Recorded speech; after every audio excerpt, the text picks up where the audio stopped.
آپ علیہ السلام کے پاؤں مبارک بھی گوشت سے بھرے ہوئے تھے، ہاتھ مبارک بھی کھلے اور کلائی مبارک بھی چوڑی تھی اور مضبوط تھی۔ آپ علیہ السلام کو اللہ نے 40 جنتیوں کے برابر طاقت عطا فرمائی تھی۔ تو ایک پہلوان آیا، بڑا مشہور پہلوان تھا، آپ صلی اللہ علیہ وسلم نے اس کو دعوت دی۔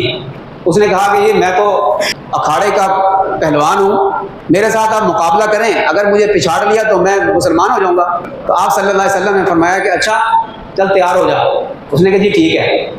آپ علیہ السلام نے اس کو ہلکا سا پاؤں مارا اور وہ دھڑام سے گرا، پھر اٹھا، کہنے لگا جی میں ہوشیار نہیں ہوا تھا۔ آپ نے فرمایا اچھا ہوشیار ہو جا۔ وہ ہوشیار ہو گیا۔ تو آپ صلی اللہ علیہ وسلم نے پھر اس کے اوپر ایک ہلکا سا داؤ لگایا اور وہ پھر دھڑام سے گرا، اٹھ کر کہنے لگا کہ اشہد لا الہ الا اللہ و اشہد انک محمد رسول اللہ، میں گواہی دیتا ہوں کہ آپ اللہ کے رسول ہیں۔ یہ طاقت عام انسان کی طاقت نہیں ہے، اللہ نے اتنی طاقت عطا فرمائی۔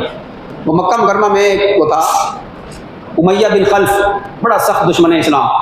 وہ کہا کرتا تھا کہ میں نے ایک گھوڑا پالا ہے جس پر سوار ہو کر میں آپ کو قتل کروں گا، نعوذ باللہ من ذالک، بار بار کہتا تھا۔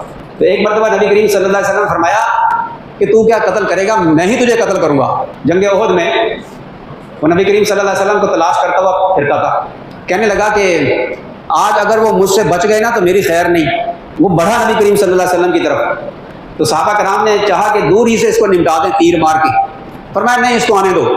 وہ جب قریب آیا نا، گھوڑے پہ سوار تھا، آپ صلی اللہ علیہ وسلم نے ایک صحابی سے برچھا لیا اور جب وہ قریب آیا تو اسے ایسے مارا، ہلکا سا خراش اس کی گردن پہ لگا اور وہ دھڑام سے گھوڑے سے گرا اور بھاگتا تھا اور تکلیف سے چلاتا تھا اور کہتا تھا کہ مجھے محمد صلی اللہ علیہ وسلم نے قتل کر دیا۔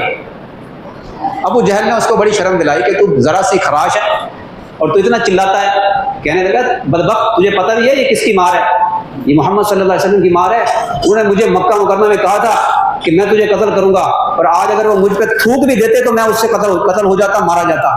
تجھے پتہ ہے مجھے اس سے کتنی تکلیف ہو رہی، اگر میری اس تکلیف کو سارے حجاز والوں میں تقسیم کر دیا جائے تو سارے ہلاک ہو جائیں۔ کہتے ہیں اس کی آواز چیخ چیخ کر بیل کی طرح ہو گئی اور وہ مکہ مکرمہ پہنچنے سے پہلے ہی ہلاک ہو گیا۔